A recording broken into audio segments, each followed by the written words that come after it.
Hello, everybody. Welcome to Joe the Lawyer. Today, we're going to take a look at an update for the Kyle Rittenhouse case. If you follow my channel, about a week or two ago, there was a bond hearing scheduled and a warrant issued for Mr. Rittenhouse, and he appeared before the court to address a couple of issues. Number one, the prosecutor wanted to violate his bond because his address was not being made public. And number two, they wanted to violate his bond because he went to a bar after one of his court dates. Now, I have a video here on the bar visit. We're going to watch the video. We're going to come back. I'm going to give you my analysis on the case and the bar visit itself, let you know what the judge did, give you a quick update. On my last video, I got a comment about me wearing a robe when I was actually wearing a sweater that was bought for me as a Christmas gift, and you guys are making fun of me for wearing my Christmas gifts. So I just want you to know that I take these insults personally. Just kidding. I appreciate the comments, and I find them fun. Thank you for tuning in to Joe the Lawyer. I'm Joe Pometto. Today I'm sitting here on my couch in a little bit of a more relaxed state rather than in my my quasi-home studio. Before we watch, raise your cup, your glass in the air. Joe the Lawyer, cheers with me. It tastes better when we sip together. Cheers. Drinking Diet Coke. All right, let's watch this video. Everything kind of such. Hi, you guys are looking at a problem. There's a post online with a picture of Kyle Rittenhouse and Pudgy's on the 5th. After a concerned caller alerted police that double homicide suspect Kyle Rittenhouse went to Pudgy's pub in Mount Pleasant following a court hearing. At least he's not here. Body camera footage obtained by 12 News shows officers questioning the owner. Do you have video surveillance from the 5th? Are you aware of the situation? Okay. Yeah. Was he here? Was he here? Yeah. He was here. Okay. Damn it. All right. I guess I'm here because I'm worried that once that gets out on the social media side of it, to where how can we protect here to where you don't want the crazies come here and everything else like that. It could be horrible for all of us. Rittenhouse is currently in hiding and his address kept from the public because of death threats. He's out on $2 million bail, but last month while at Pudgy's, surveillance video shows the Illinois teen drinking, taking pictures, and according to prosecutors, flashing white power signs. Was he ID'd when he came here? I don't know. I didn't.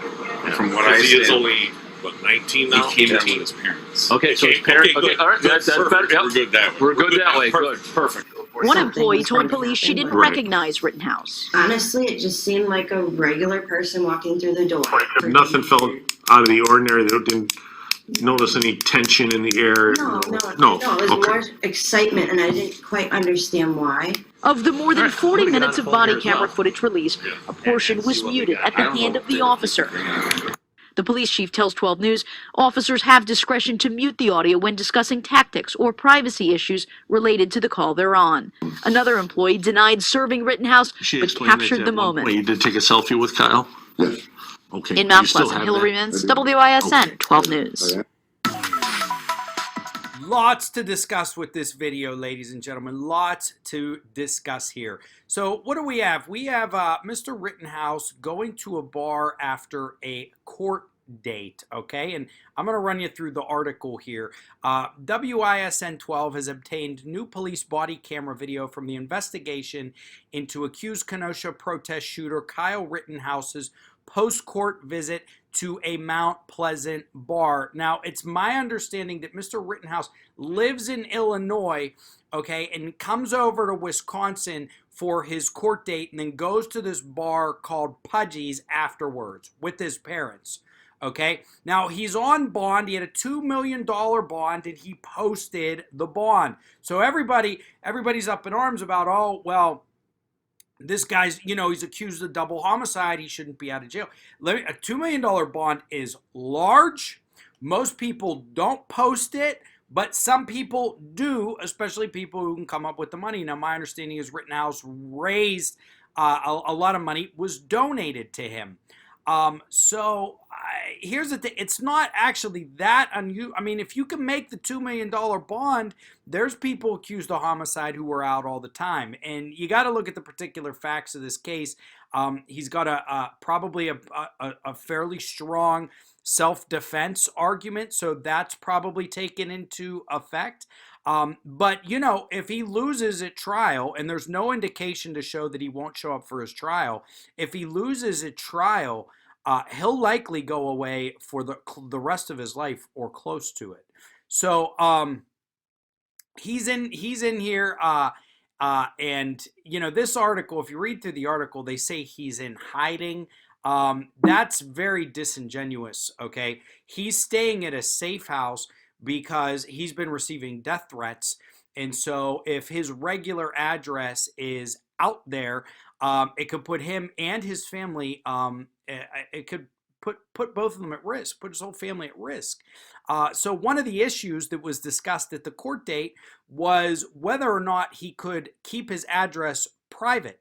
The prosecutor wanted his address registered on the court docket like any other defendant.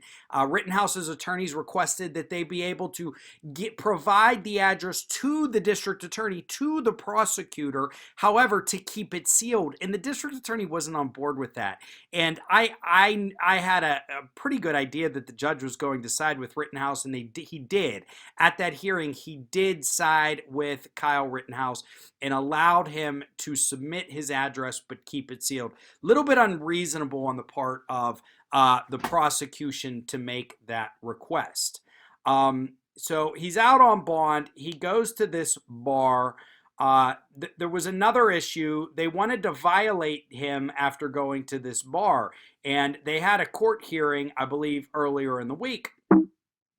And I'm sorry, it was last week. They had a court hearing and they wanted to violate him for going to a bar. But there was nothing in the bond that said that he couldn't go to a bar and have a few drinks in a legal way, especially with his parents after a court date. So the judge did not violate him, did not put out an arrest warrant, and also did allow for him to submit his address in a sealed manner. So the prosecutor went after him for going to this bar and the address thing, and he lost. The judge sided with Rittenhouse, and I think I believe that is a fair ruling. Even if people don't like it or it's not popular, it sounds to me like a fair ruling. Now, here's the funny thing is the local police go to this Pudgy's bar. Number one, it seems to me like they're scaring the crap out of this bar owner. You see them discussing this bar owner. He says, "Oh, is he here? Just come out and ask him." You know, it's like they're interrogating this bar owner. Everything's on video. What's he going to lie?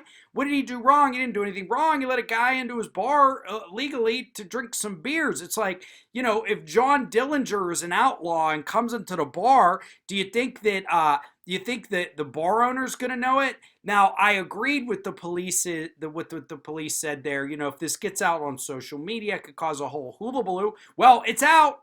It's out there. I don't know what's going on with Pudgy's, but it's out there. And a lot of it's out there because it was on the body cam of the police officers. So their investigation is actually what put it out into the public sphere.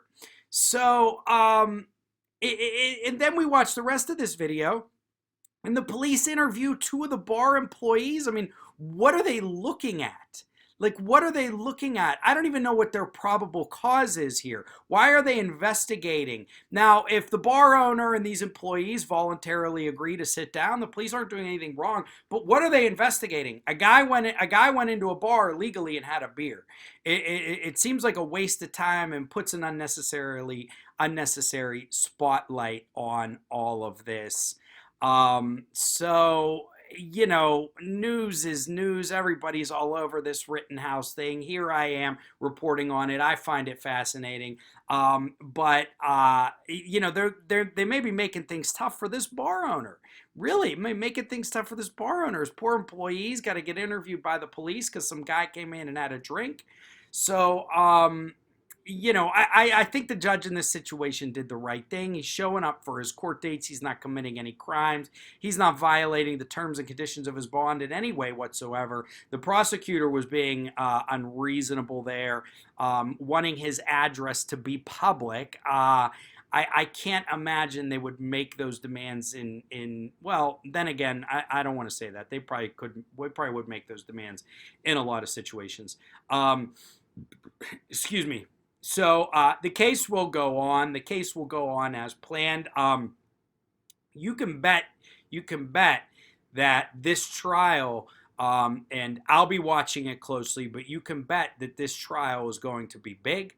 We're going to be hearing a lot about it, and the outcome of the trial, one way or another, could spark some unrest.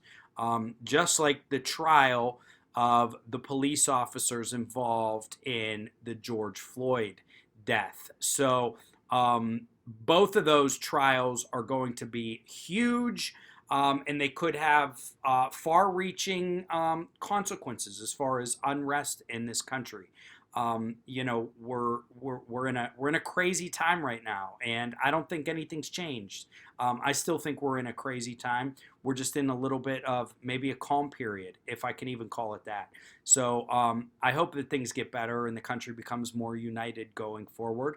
But if you want legal news covered by an attorney with a unbiased opinion, or at least an attempted unbiased opinion, I'll give you my best job.